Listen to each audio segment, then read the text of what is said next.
بسم اللہ الرحمن الرحیم الحمد للہ وکفا والصلاة والسلام علی رسولہ المصطفیٰ وعلی عبادہ الذین ارتضی ومن بہداہم اہتدی بآثار اہل المدینۃ اکتفا۔ تعریف المفسر واما المفسر فهو ما ظهر المراد به من اللفظ ببيان من قبل المتكلم بحيث لا يبقى معه احتمال التأويل والتخصيص، مثاله في قوله تعالى فسجد الملائكة كلهم أجمعون، فاسم الملائكة ظاهر في العموم إلا أن احتمال التخصيص قائم، فانسد باب التخصيص بقوله كلهم، ثم بقي احتمال التفرقة في السجود فانسد باب التأويل بقوله أجمعون۔ انشاءاللہ یہاں تک آج سبق ہوگا۔ صاحب اصول الشاشی رحمۃ اللہ علیہ کلام ظاہر المراد کی اقسام ہمارے سامنے بیان کر رہے ہیں۔ کلام ظاہر المراد کی پہلی قسم ظاہر کو ہمارے سامنے بیان کر دیا۔ کلام ظاہر المراد کی دوسری قسم نص کو ہمارے سامنے بیان کر دیا۔ تعریف بھی دونوں کی ہوگی، حکم بھی دونوں کا ہو گیا۔ دونوں کے درمیان فرق ہو تو فرق کے وقت ترجیح کس کو دی جائے گی، یہ بات بھی ہمارے سامنے واضح ہوگی۔ اب ظاہر اور نص سے جو اعلیٰ ہے ظہور کے اندر مفسر، اس کو بیان کرنا یہاں پر مقصود ہے۔ مفسر جو ہے یہ تفسیر جو باب تفعیل سے ہے اس کا اسم مفعول ہے، اور یہ یا تو فسرن سے ماخوذ ہے، فا سین اور را، یا تو وہ اس سے ماخوذ ہے یا پھر یہ سفرن سے ماخوذ ہے، یعنی سین فا را۔ فسرن ایسی وضاحت کو کہتے ہیں جس میں کسی طرح کا کوئی شبہ نہ ہو۔ فسرن ایسی وضاحت کو کہتے ہیں جس میں کسی طرح کا کوئی شبہ نہ ہو، لہذا مفسر کا معنی ہوا وہ کلام جس کی مراد بالکل واضح ہو، جس کی مراد بالکل ظاہر ہو، اور وہ کلام ایسا ہو کہ اس میں کسی طرح کا کوئی شبہ نہ ہو۔ تو یا تو مفسر فسرن سے ماخوذ ہے، یا پھر مفسر جو ہے وہ سفرن سے بھی، یعنی سین فا را سے بھی ماخوذ ہو سکتا ہے۔ سفرن کا مطلب ہوتا ہے کشف، یعنی وضاحت۔ قرآن کے اندر ہے والصبح اذا اسفر، میں قسم کھاتا ہوں صبح کی جب وہ خوب واضح ہو جائے، روشن ہو جائے۔ اس کے اندر اسفر میں سین فا را ہے جس کا معنی ہوتا ہے واضح ہو جانا، روشن ہو جانا۔ عرب کے اندر ایک مقولہ ہے سفرت المرأۃ عن وجہها النقاب، کہ عورت نے اپنے چہرے سے نقاب کو کھولا، واضح کیا اپنا چہرہ۔ تو یہ سفر کا مادہ یہاں پر بھی ہے، اس کا معنی ہوتا ہے واضح ہونا، واضح کرنا۔ سفیر کو بھی سفیر اسی لیے کہتے ہیں کیونکہ وہ دو آدمیوں میں سے ایک کی مراد کو دوسرے کے سامنے واضح کرتا ہے۔ اور مسافر کو بھی مسافر اسی لیے کہتے ہیں کیونکہ سفر کر کے اور بہت زیادہ جگہوں کا نظارہ کر کے لوگوں کے اخلاق اور عالم کے احوال اس کے سامنے واضح ہو جاتے ہیں۔ تو بہت سے علماء ایسے ہیں جو یہ کہتے ہیں کہ مفسر جو ہے وہ سفرن سے ماخوذ ہے۔ سفر کا مطلب ہوتا ہے واضح، تو یہ کلام بھی چونکہ بہت واضح ہوتا ہے، اس میں کسی بھی طرح کا کوئی شبہ نہیں ہوتا، اس لیے مفسر کو مفسر کہتے ہیں۔ ہوا یہ کہ پہلے تو یہ سفر ہی تھا، لیکن پھر عرب لوگوں نے سفر سفر سفر بول کر اس کو فسر کر دیا، مقلوب کر دیا، اور پھر اس سے مفسر انہوں نے بنایا، اور اس طرح ان لوگوں نے اس کی اصل بیان کی۔ اب یہاں صاحب اصول الشاشی نے مفسر کی تعریف اس طرح بیان کی ہے کہ یہ وہ لفظ ہے جس کی مراد متکلم کی جانب سے بیان کے ذریعے لفظ سے واضح ہو، اس طرح کہ متکلم کے بیان کے ہوتے ہوئے تخصیص اور تعویل کا کوئی احتمال باقی نہ رہے۔ مفسر کی تعریف صاحب اصول الشاشی نے اس طرح بیان کی ہے کہ یہ وہ لفظ ہے جس کی مراد متکلم کی جانب سے بیان کے ذریعے لفظ سے واضح ہو، ظاہر ہو، اس طرح کہ متکلم کے بیان کے ہوتے ہوئے تعویل اور تخصیص کا احتمال باقی نہ رہے۔ یہاں متکلم کی جانب سے ایک بیان ہوتا ہے جس بیان کے ذریعے سے مفسر بالکل واضح اور ظاہر ہوتا ہے۔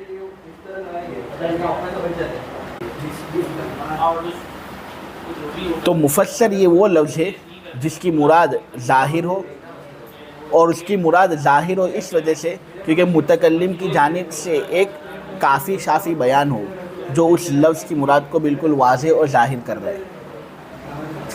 یہاں بیان کے اندر بیان قولی بھی آ گیا، بیان فعلی بھی آ گیا کہ کبھی وضاحت قول کے ذریعے سے ہوتی ہے، کبھی متکلم کی جانب سے وضاحت فعل کے ذریعے سے ہوتی ہے۔ وضاحت جیسی بھی ہو، جس طرح بھی ہو، قول کی شکل میں ہو، فعل کی شکل میں ہو، اگر وضاحت متکلم کی جانب سے ہو جائے اور اس طرح وضاحت ہو کہ تعویل و تخصیص کا احتمال باقی نہ رہے، تو اس صورت میں وہ مفسر ہوگا۔ مفسر بننے کے لیے ان سب چیزوں کا ہونا کافی ہے۔ اب یہاں پر یہ بات تو آپ کے سامنے بیان کر دی کہ بیان کے اندر بیان قولی بھی داخل ہے، بیان کے اندر بیان فعلی بھی داخل ہے۔ اب ذرا یہ سمجھ لو کہ یہاں جو صاحب اصول الشاشی نے بیان کا لفظ بیان کیا ہے، بیان کا لفظ جو لکھا ہے، تو اس تعریف میں بیان قاطع بھی آ گیا اور بیان غیر قاطع بھی آ گیا۔ بیان قاطع یعنی ایسا بیان جو کافی اور شافی ہو، اور بیان غیر قاطع یعنی ایسا بیان جو غیر کافی اور غیر شافی ہو۔ دیکھو وضاحت تو سب کرتے ہیں، لیکن کچھ وضاحتیں ایسی ہوتی ہیں جس سے بات مکمل واضح ہو جاتی ہے، آدمی کو تشفی ہو جاتی ہے کہ ہاں بھائی میں سمجھ گیا، یہ بیان قاطع۔ میں کچھ وضاحتیں ایسی ہوتی ہے کہ آدمی کو پھر بھی دل کے اندر ایک بے چینی ہوتی ہے، تشفی ہوتی نہیں ہے وضاحت پر، تو یہ بیان غیر قاطع۔ اب یہاں پر جو لفظ صاحب اصول الشاشی نے بیان کیا ہے بیان، اس بیان کے اندر بیان قاطع بھی داخل ہے اور بیان غیر قاطع بھی داخل ہے، یعنی کافی شافی وضاحت بھی اس کے اندر آ گئی اور غیر کافی شافی وضاحت ہے وہ بھی اس کے اندر آ گئی۔ دیکھو نبی کریم صلی اللہ علیہ وسلم کو اللہ تبارک و تعالی نے حکم دیا نماز پڑھنے کا، زکوٰۃ ادا کرنے کا، روزے رکھنے کا برابر۔ پھر نبی کریم صلی اللہ علیہ وسلم نے ہم کو حکم دیا کہ دیکھو نماز ادا کرو، روزہ رکھو، زکوٰۃ ادا کرو، اور پھر فقط یہ کہہ کر نبی کریم صلی اللہ علیہ وسلم نے اپنی ذمہ داری ادا نہیں کر دی، بلکہ حضور نے تفصیلات بھی ہمارے سامنے واضح کی۔ حضور نے نماز کی پوری تفصیل ہمارے سامنے بیان کی، اللہ کے نبی صلی اللہ علیہ وسلم نے روزہ اور زکوٰۃ کی پوری تفصیل ہمارے سامنے بیان کی۔ تو یہ تفصیل جو حضور نے بیان کی نماز کی، روزے کی، زکوٰۃ کی، کیا اس کے اندر کوئی کمی بیشی ہوئی ہے؟ ایسی تفصیل حضور نے بیان کر دی کہ ہم کو تشفی ہو گئی، کافی شافی بیان ہے، تو اس کو کہتے ہیں بیان قاطع۔ اور بیان غیر قاطع کی مثال جیسے نبی کریم صلی اللہ علیہ وسلم کا ربا کے بارے میں یہ فیصلہ کرنا کہ ربا حرام ہے۔ اللہ کے رسول صلی اللہ علیہ وسلم کی ایک حدیث ہے، صحیح مسلم کے اندر وہ حدیث ہے اور حضرت ابو ہریرہ کے حوالے سے منقول ہے صحیح حدیث۔ اس حدیث کے اندر نبی کریم صلی اللہ علیہ وسلم کہتے ہیں التمر بالتمر والحنطۃ بالحنطۃ والشعیر بالشعیر والملح بالملح مثلا بمثل یدا بید فمن زاد فقد اربا، کہ اگر کوئی آدمی کھجور کو کھجور کے بدلے میں بیچتا ہے، گیہوں کو گیہوں کے بدلے میں بیچتا ہے، جوں کو جوں کے بدلے میں بیچتا ہے، نمک کو نمک کے بدلے میں بیچتا ہے، ہاتھ در ہاتھ بیچتا ہے اور کمی زیادتی نہیں کرتا، تو یہ جائز درست ہے۔ لیکن اگر کوئی آدمی اب کمی زیادتی کر رہا ہے، کمی زیادتی کر کے ان سب چیزوں کو بیچ رہا ہے، تو اس نے ربا کیا ہے، سود کیا ہے، اور یہ حرام ہے۔ نبی کریم صلی اللہ علیہ وسلم نے سود کو حرام کیا اور اس کی وضاحت اس حدیث کے ذریعے سے کی کہ دیکھو یہ سود ہے۔ اب کیا جو چیزیں میں نے ابھی ذکر کی، کھجور، گیہوں، جوں، ان کے اندر ہی سود ہوتا ہے، ان کے علاوہ دوسری چیزوں کے اندر سود نہیں ہوتا؟ سود تو بہت سی چیزوں کے اندر ہوتا ہے، سونے کے اندر بھی سود ہوتا ہے، چاندی کے اندر بھی سود ہوتا ہے، جو کرنسی وغیرہ ہمارے پاس موجود ہوتی ہے ان کے اندر بھی سود ہوتا ہے، وزنی چیزوں کے اندر، کیلی چیزوں کے اندر سود ہوتا ہے۔ تو سود فقط ان چند چیزوں پر منحصر نہیں جو حضور نے وضاحت کے دوران بیان فرمایا، بلکہ سود کا جو دائرہ ہے وہ بہت وسیع ہے۔ اب حضور نے یہ وضاحت تو کی، لیکن کیا ایک ایسی وضاحت ہے جسے تشفی ہوئی ہے؟ یہ غیر کافی شافی وضاحت ہے، اس لیے اس کو سود کے سلسلے میں ہم بیان غیر قاطع کہیں گے۔ اسی وجہ سے تو سنن ابن ماجہ کے اندر حضرت عمر رضی اللہ تعالی عنہ سے ایک صحیح روایت منقول ہے کہ حضرت عمر نے یہ کہا کہ خرج النبی صلی اللہ علیہ وسلم من الدنیا ولم یبین لنا ابواب الربا، کہ نبی کریم صلی اللہ علیہ وسلم اس دنیا سے چلے گئے اور حضور نے ہمارے سامنے سود کو کھول کر بیان نہیں کیا۔ حضرت عمر کیا کہنا چاہ رہے ہیں کہ بیان تو کیا ہے لیکن وضاحت جیسی ہونی چاہیے، کافی شافی وضاحت، حضور نے کسی حکمت کے پیش نظر ہمارے سامنے اس کو کھولا نہیں۔ آپ سمجھے؟ تو یہ بیان غیر قاطع۔ تو وضاحت ہوتی ہے متکلم کی جانب سے، لیکن وضاحت کبھی ہوتی ہے ایسی جو کافی اور شافی ہو، اور کبھی وضاحت ایسی ہوتی ہے جو کافی اور شافی نہ ہو۔ تو یہاں جو صاحب اصول الشاشی نے بیان کا لفظ استعمال کیا ہے نا، اس بیان کے اندر بیان قاطع بھی آ گیا اور بیان غیر قاطع بھی آ گیا۔ اب اگر فقط من قبل المتکلم تک مفسر کی تعریف بیان ہوتی تو آدمی یہ سمجھ لیتا کہ جس طرح بیان قاطع مفسر ہوتا ہے اسی طرح بیان غیر قاطع بھی مفسر ہوتا ہے۔ لیکن آگے صاحب اصول الشاشی مفسر کی تعریف بیان کرتے ہوئے کہتے ہیں بحیث لا یبقى معه احتمال التاویل والتخصیص، کہ وہ بیان ایسا ہو کہ اس کے ساتھ تعویل و تخصیص کا احتمال باقی نہ رہے۔ اب بیان قاطع ہی وہ بیان اور وضاحت ہے جس کے اندر تعویل و تخصیص کا احتمال باقی نہیں رہتا، کیونکہ وہ کافی شافی وضاحت ہوتی ہے، اس کے اندر تعویل و تخصیص کا کوئی احتمال نہیں۔ لیکن بیان غیر قاطع جو ہے نا، اس کے اندر تو تعویل و تخصیص کا احتمال ہوتا ہے۔ معلوم ہوا کہ یہ جو قید مصنف نے ذکر کی نا بحیث لا یبقى معه احتمال التاویل والتخصیص، اس سے بیان غیر قاطع کو نکالنا مقصود ہے۔ یعنی بیان قاطع تو مفسر بنے گا، لیکن بیان غیر قاطع وہ وضاحت جو کافی شافی نہ ہو وہ مفسر نہیں بنے گا۔ مفسر بننے کے لیے کلام کے اندر بیان قاطع کا ہونا ضروری ہے، بیان غیر قاطع مفسر نہیں بن سکتا۔ ٹھیک ہے، اب تعریف کے اندر ایک لفظ آیا ہے تعویل اور ایک لفظ آیا ہے تخصیص، کہ مفسر وہ ہوتا ہے جس کے اندر تعویل و تخصیص کا احتمال نہیں ہوتا۔ ظاہر کے اندر بھی تعویل و تخصیص کا احتمال ہوتا ہے، نص کے اندر بھی تعویل و تخصیص کا احتمال ہوتا ہے، لیکن مفسر ان سے قوی ہے۔ متکلم کی جانب سے چونکہ بیان قاطع آ جاتا ہے مفسر کے اندر، اس لیے اس کے اندر تعویل و تخصیص کا احتمال بالکل بھی باقی نہیں رہتا۔ اب تخصیص کس کو کہتے ہیں، تعویل کس کو کہتے ہیں؟ تو دیکھیں، تخصیص قلت اشتراک کو کہتے ہیں۔ تخصیص قلت اشتراک کو کہتے ہیں۔ کوئی چیز ہے ایسی جو اپنے اندر چند چیزوں کو لیے ہوئے، اس میں کمی کرنا تخصیص ہے، تو تخصیص قلت اشتراک کو کہتے ہیں۔ اور تعویل لفظ کو اس کے ظاہری موجب سے پھیرنا ہوتا ہے اور لفظ کے محتملات میں سے کسی ایک کو مراد لینا ہوتا ہے۔ اور تعویل لفظ کو اس کے ظاہری موجب سے پھیرنا ہوتا ہے اور لفظ کے محتملات میں سے ایک کو مراد لینا ہوتا ہے۔ ایک لفظ ہے جس کے اندر چند معنی کا احتمال ہے، ان چند معنی میں سے تم ایک معنی مراد لے لو، ان چند معنی میں سے تم کسی ایک معنی کو چوز کر لو، اور جس معنی کو تم نے چوز کیا ہے وہ اس کا جو ظاہری موجب ہے نا اس سے الگ ہے۔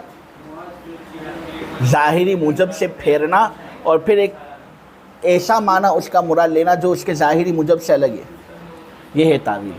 تو تخصیص کہتے ہیں قلت اشتراک کو، اور تعویل کہتے ہیں کسی لفظ کو اس کے ظاہری موجب سے پھیرنا اور لفظ کے محتملات میں سے کسی ایک کو مراد لینا۔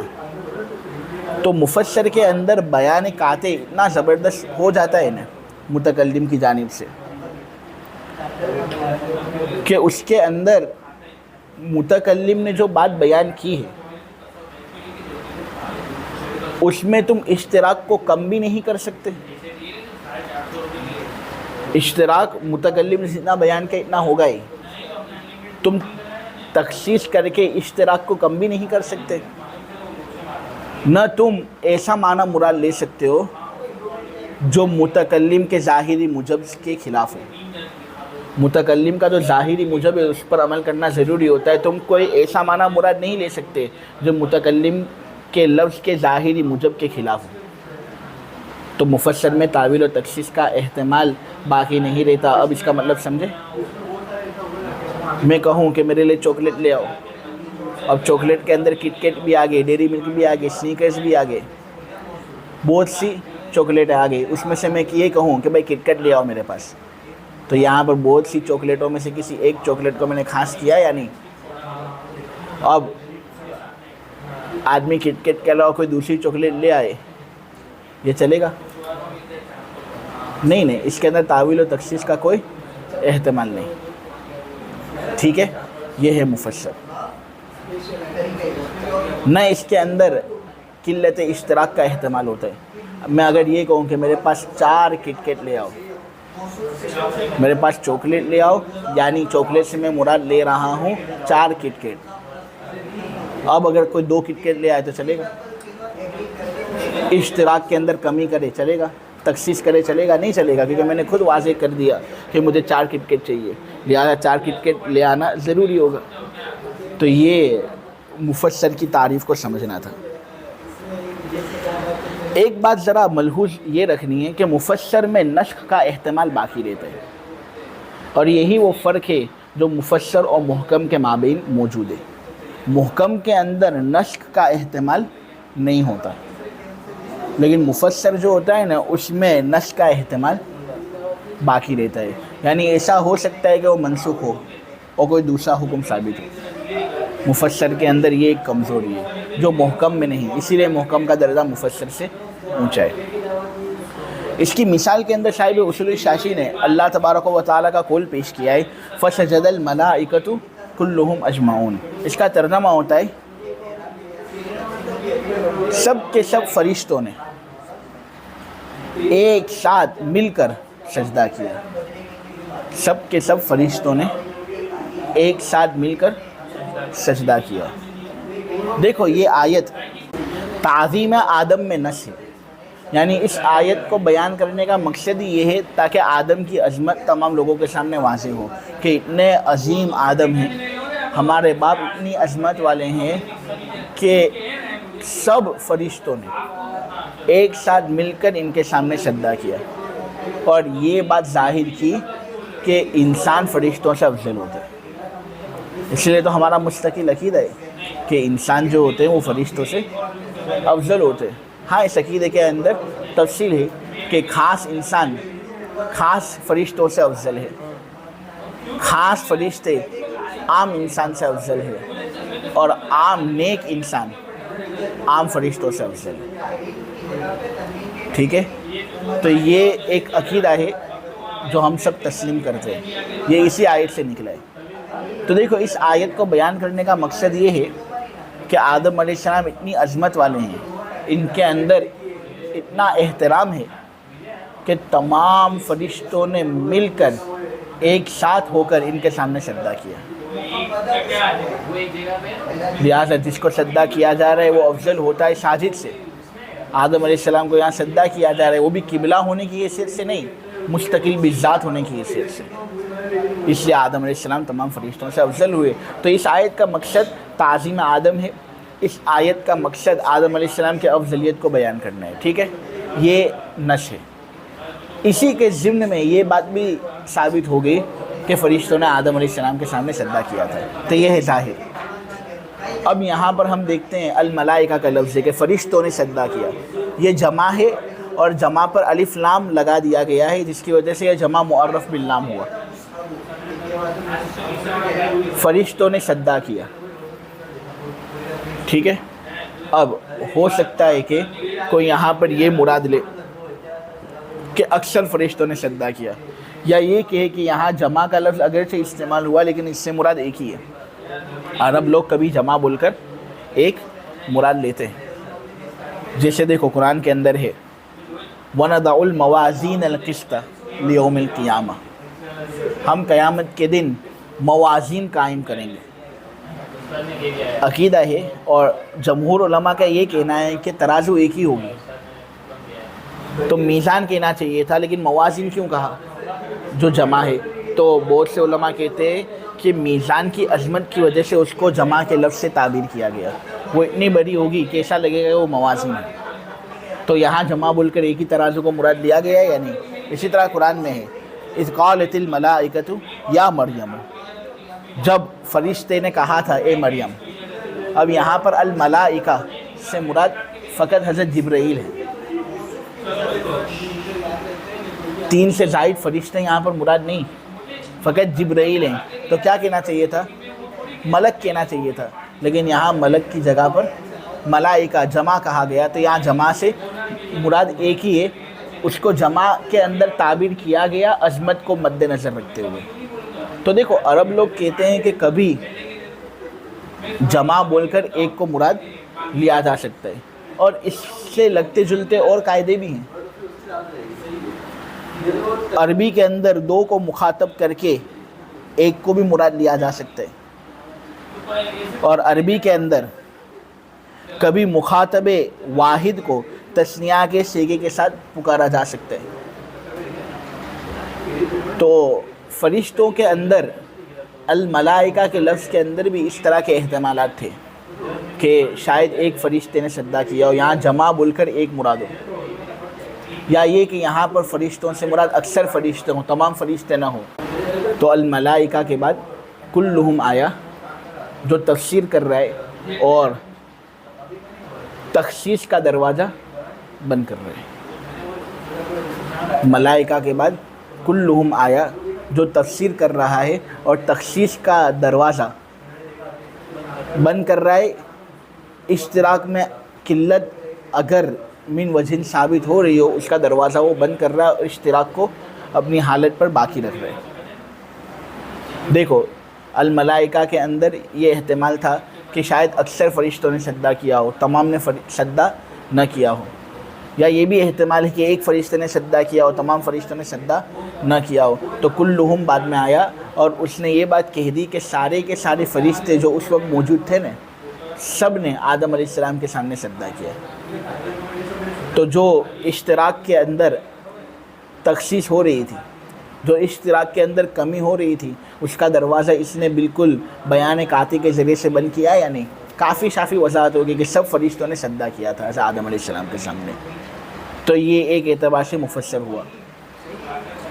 پھر اگر ہم دیکھتے ہیں اس آیت میں تو سجدے کا لفظ ہے کہ سب کے سب فرشتوں نے آدم علیہ السلام کے سامنے سجدہ کیا.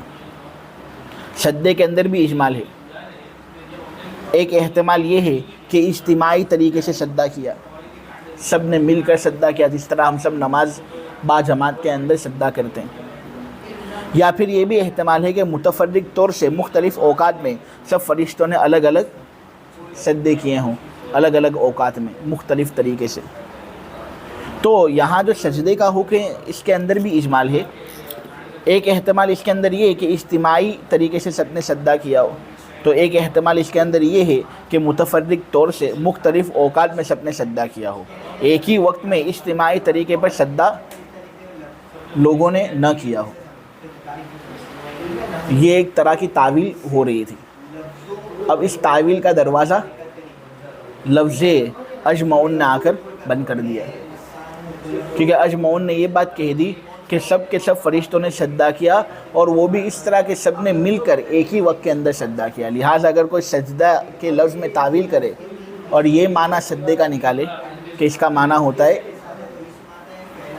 متفرق طور سے الگ الگ وقت میں سجدہ کرنا، تو یہ معنی کا مراد ہونا اجمعون کا لفظ بند کر رہا ہے، اور اجمعون یہ بات ہمارے سامنے واضح کر رہا ہے کہ نہیں، سب نے مل کر سجدہ کیا.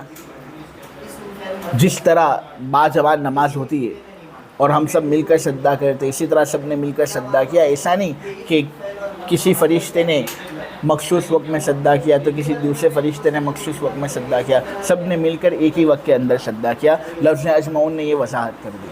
خلاصہ یہ ہے کہ جب یہ پوری آیت ہمارے سامنے آتی ہے تو پھر مفسر ہو جاتی ہے نا کہ اس کے اندر کلہم اجمعون متکلم کی جانب سے ایسے 2 بیان قاطع موجود ہیں کہ اس کے ہوتے ہوئے تخصیص اور تعویل کا احتمال باقی نہیں رہتا. لہٰذا یہ پوری آیت مجموعی اعتبار سے ہمارے سامنے مفسر ہوئی.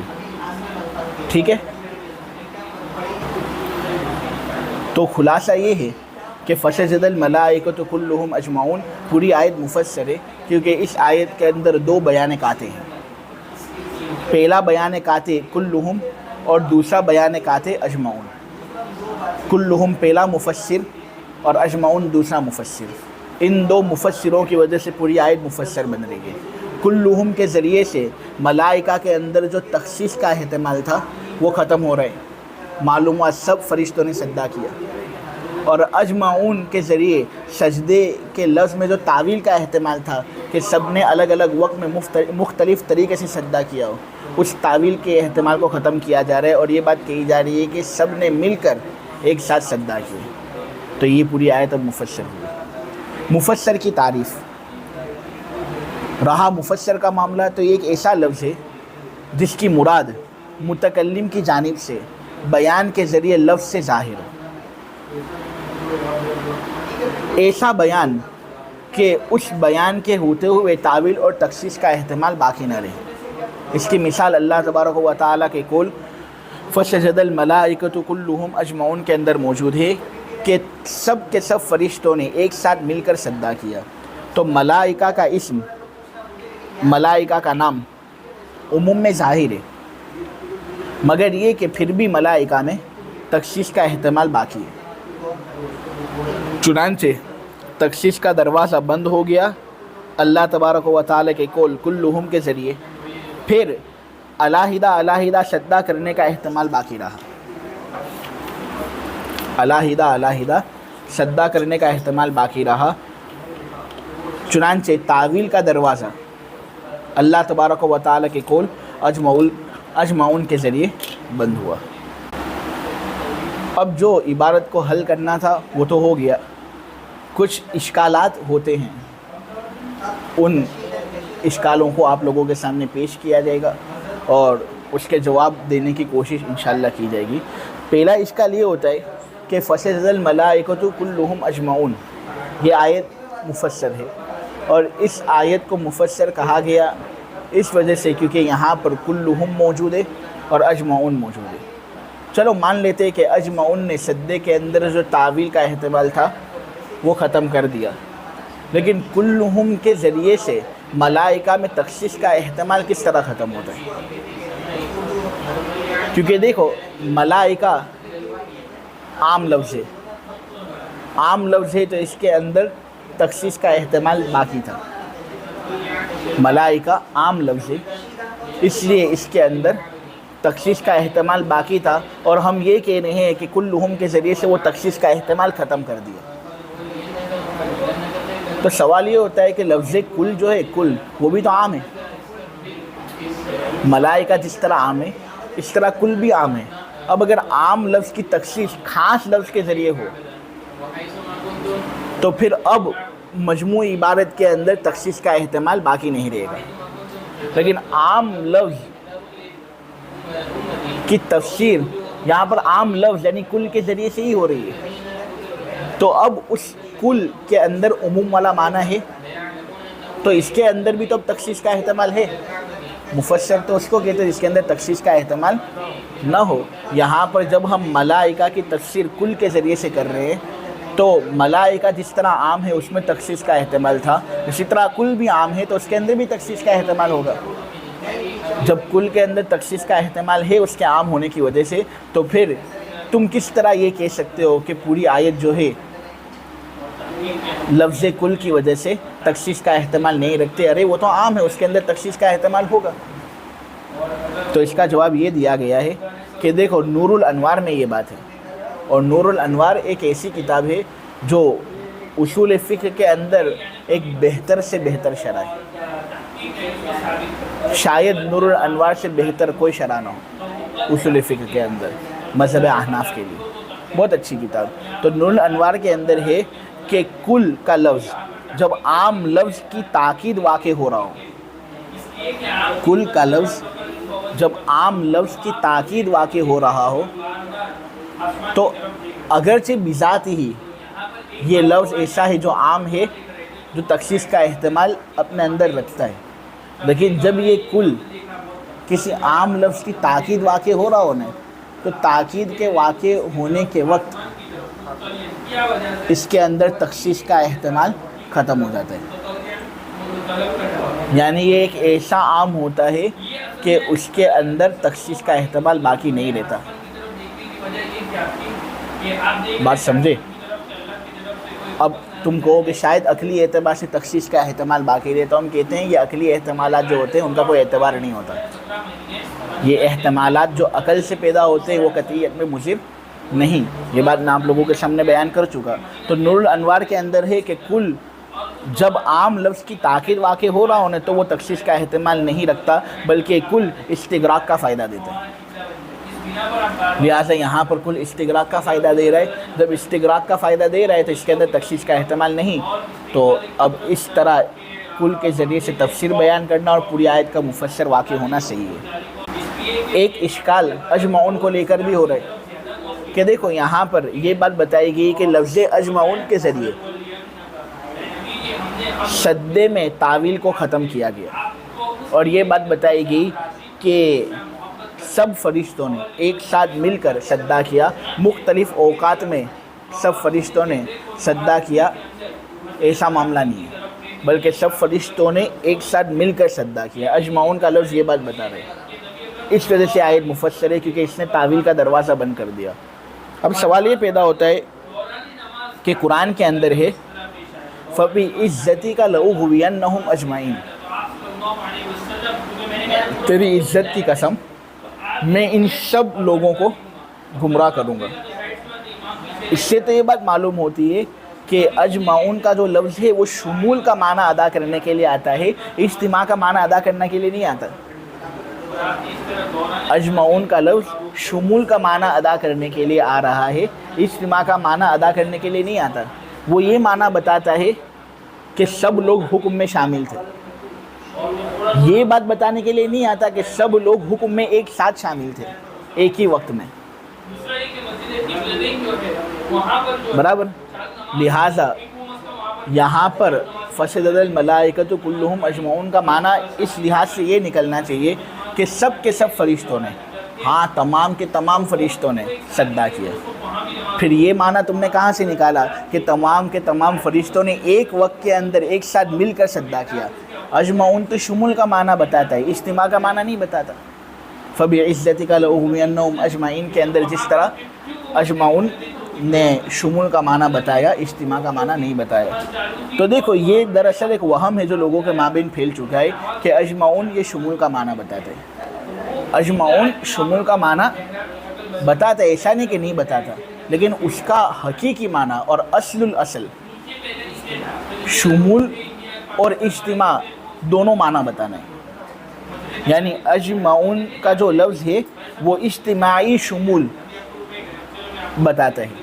یعنی یہ بات بتاتا ہے کہ تمام لوگ حکم میں شریک تھے اور ایک ساتھ شریک تھے کہ سب کا اجتماع ہو رہا تھا. لہٰذا فسجد الملائکۃ کلھم اجمعون کا معنی نکالیں گے تو مطلب نکلے گا کہ سب کے سب فرشتوں نے سجدہ کیا, تمام تر فرشتوں نے سجدہ کیا ایک ساتھ مل کر. کیونکہ اجمعون جو ہے وہ شمولی اجتماع یا اجتماعی شمول والا معنی بتانے کے لیے آتا ہے, یہی اس کا حقیقی معنی ہے. لہٰذا اب یہ اعتراض کرنا سرے سے صحیح ہی نہیں ہے. ایک اعتراض یہ ہوتا ہے کہ تمہارے یہاں مفسر کے اندر نسخ کا احتمال ہوتا ہے اور تمہارے نزدیک مفسر وہی ہے جس کے اندر نسخ کا احتمال ہو. اگر کوئی مفسر ہے لیکن اس کے اندر نسخ کا احتمال ہی نہیں تو پھر سورۃ تو محکم ہو گیا. فسجد الملائکۃ کلھم اجمعون والی آیت کو تم نے مفسر کے اندر پیش کیا. اب ذرا مجھے بتاؤ کہ اس کے اندر نسخ کا احتمال ہے یا نہیں؟ نسخ کا احتمال نہیں ہے اس میں. کیا یہ قرآن کی آیت منسوخ ہو سکتی ہے؟ یہ احتمال ہے؟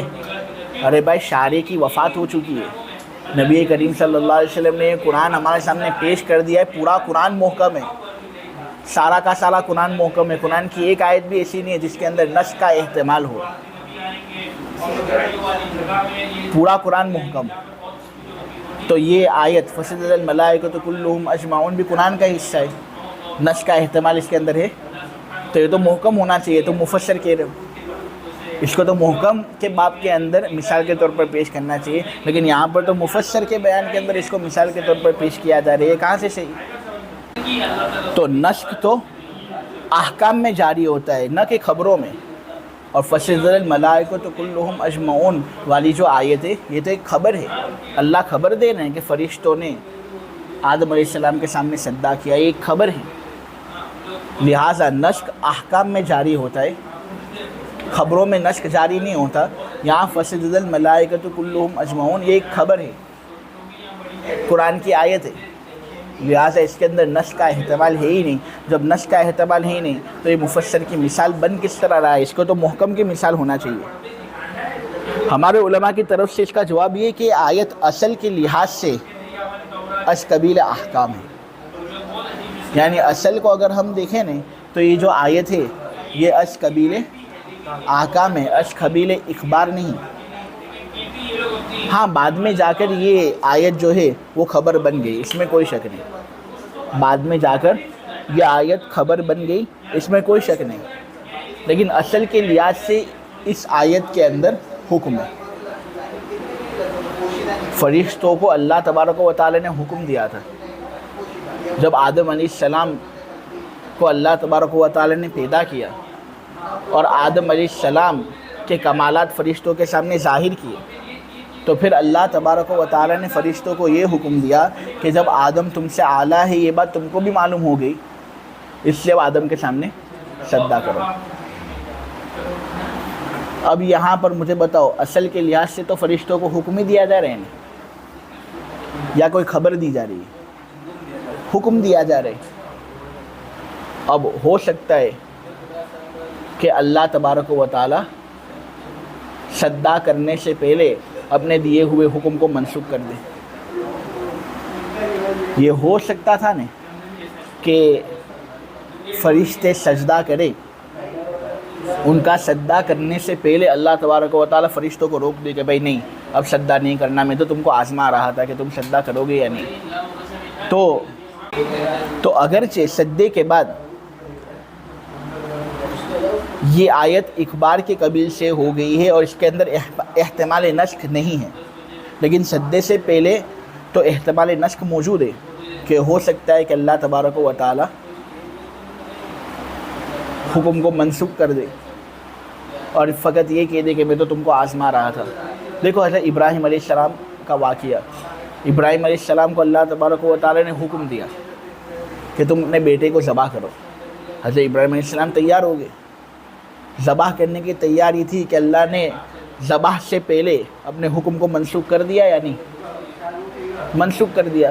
تو اسی طرح اس کے اندر بھی یہ احتمال تھا، جب اللہ یہ حکم دے رہے تھے کہ تمہیں سجدہ کرنا ہے تو ہو سکتا تھا کہ اللہ تبارک و تعالی اس سجدے کے حکم کو منسوخ کر دے، تو احتمال نسخ حکم اور اصل کے لحاظ سے تو موجود ہے نا۔ ہاں سجدے کے بعد وہ آیت ہے وہ خبر بن گئی، ٹھیک ہے، اور اب اس کے اندر احتمال نسخ نہیں ہے، لیکن یہ خبر بننا تو ایک عارض ہے، اس کی اصل تو یہ تھی کہ یہ حکم تھا اللہ تعالیٰ کی جانب سے، جس حکم کے اندر احتمال نسخ پہلے موجود تھا۔ تو جب اس کے اندر احتمال نسخ پہلے موجود تھا اور وہ اصل ہے، لہٰذا اس کو مفسر کی مثال بنانا صحیح ہے اصل کو مد نظر رکھتے ہوئے۔ ہاں اگر خبر ہی کو مد نظر رکھنا ہے تو پھر اس صورت میں اس کو مفسر کی مثال کے طور پر پیش کرنا صحیح نہیں ہے، پھر تو یہ محکم ہوگا، محکم لی گئی نہیں ہوگا یہ، کیونکہ اب اس کے اندر احتمال نسخ موجود نہیں، خبر بننے کے بعد سجدے کے ہو جانے کے بعد اب اس کے اندر احتمال نسخ موجود نہیں۔ محکم لی گئی نہیں، محکم لی گئی نہیں کس کو کہتے ہو میں آپ لوگوں کے سامنے پہلے بیان کر چکا کہ اگر کسی کلام کے اندر نسخ کا احتمال ساکت ہو عقل کی وجہ سے، نفس کلام کی وجہ سے، تو محکم لعینی ہے۔ اگر کسی کلام کے اندر نسخ کا احتمال ساکت ہو لیکن وہ نفس کلام کے علاوہ کسی دوسرے وجہ کی وجہ سے ہو، عقل کی وجہ سے نہ ہو، کسی دوسری وجہ کی بنا پر نسخ کا احتمال ساکت ہو رہا، مثلا شاعر کی وفات ہو چکی اس لیے اب کوئی نسخ ہو نہیں سکتا، اس طرح کی کوئی وجہ اگر ہو تو پھر اس کو محکم لگئی نہیں کہتے. اگر ہم فقط فسجد الملائکۃ کلھم اجمعون کے اخبار والے پہلو کو ہم دیکھیں نا تو اس کے اندر اب احتمال نسخ نہیں ہے. لیکن کیا یہ نفس کلام کی وجہ سے نہیں ہے یا نفس کلام کے علاوہ کسی اور وجہ سے یہ احتمال ساکت ہو رہا ہے؟ نفس کلام کے علاوہ کسی اور وجہ کی بنا پر یہ احتمال ساکت ہو رہا ہے، اور وہ یہ کہ خبر ہو چکی، شارع نے خبر دے دی، اب شارع کی وفات ہو چکی ہے، اب کوئی تبدیلی آ نہیں سکتی، لہٰذا اب یہ آیت محکم لکھی گئی ہے. ورنہ اصل کے لحاظ سے اگر ہم دیکھیں، اور یہاں پر اصل ہی کو مد نظر رکھا گیا ہے، تو وہ اصل یہ کہ اللہ حکم دے رہا ہے فرشتوں کو کہ تمہیں سجدہ کرنا ہے، سب کے سب کو سجدہ کرنا ہے اور سب کو مل کر سجدہ کرنا ہے. اب ہو سکتا ہے کہ اللہ تبارک و تعالیٰ کا یہ جو حکم ہے اس کی بجا آوری پوری ہو، اس سے پہلے اللہ اس حکم کو منسوخ کر دیتے، احتمال نسخ اس کے اندر ہے، تو اس اصل کو مد نظر رکھتے ہوئے اس کو مفسر کے بیان میں لایا گیا. ورنہ اخبار کا پہلو اگر مد نظر رکھا جائے تو یہ آیت محکم لی گئی رہی ہے. اسی وجہ سے نور الانوار کے جو مصنف ہے انہوں نے یہ بات کہی ہے کہ شارع کی وفات کے بعد قرآن کے اندر جتنی بھی آیتیں ہیں یہ سب کے سب محکم ہیں. قرآن کی بہت سی آیتیں محکم لی ہی نہیں ہے، تو بہت سی آیتیں محکم لی گئی رہی ہے. قرآن کے اندر اگر کوئی ایسی آیت بھی ہو جو بظاہر مفسر لگ رہی ہو، لیکن چونکہ شارع کی وفات ہو چکی ہے لہٰذا اس کے اندر احتمال نسخ باقی نہیں ہے، اس لیے وہ بھی پھر محکم لکھی رہی ہو جائے گی، جیسے فسجد الملائکۃ کلھم اجمعون. تو یہ بات یاد رکھنی ضروری ہے کہ شارع کی وفات کے بعد پورا قرآن محکم ہے. آخر میں ایک فائدے کی بات بتا دوں کہ دیکھو مفسر کی دو قسمیں. مفسر اس کلام کو کہتے ہیں جس کی مراد بالکل ظاہر ہو، واضح ہو، اس میں کوئی شک و شبے کی گنجائش نہ ہو، تعویل اور تخصیص کا احتمال اس کے اندر نہ ہو. تو کبھی یہ تعویل اور تخصیص کا احتمال جو اس کے اندر نہیں ہوتا وہ معنی لغوی کے اعتبار سے نہیں ہوتا، لفظ کے اعتبار سے نہیں ہوتا، شیگے کے اعتبار سے نہیں ہوتا. ٹھیک ہے، جیسے اسماء عدد 3 4 5 6 7 کہ وہ لفظ سنتے ہی ہم کو پتہ چل جائے گا کہ اس کے اندر تعویل اور تخصیص کا احتمال نہیں ہے.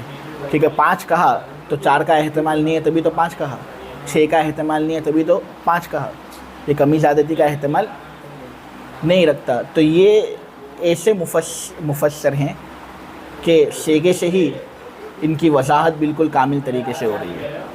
اور کبھی مفسر وہ ظاہر المراد کلام ہوتا ہے کہ شیگے کے اعتبار سے تو اس کے اندر تعویل و تخصیص کا احتمال ہوتا ہے، لفظ کو مد نظر رکھتے ہوئے تو اس کے اندر تعویل و تخصیص کا احتمال ہوتا ہے، لیکن پھر متکلم کی جانب سے ایسا بیان قاطع آ جاتا ہے کہ اس کے ہوتے ہوئے تعویل و تخصیص کا احتمال ختم ہو جاتا ہے. اور اس کی مثال وہ ہے جو میں آپ لوگوں کے سامنے دے چکا، فسجد الملائکۃ کلھم اجمعون.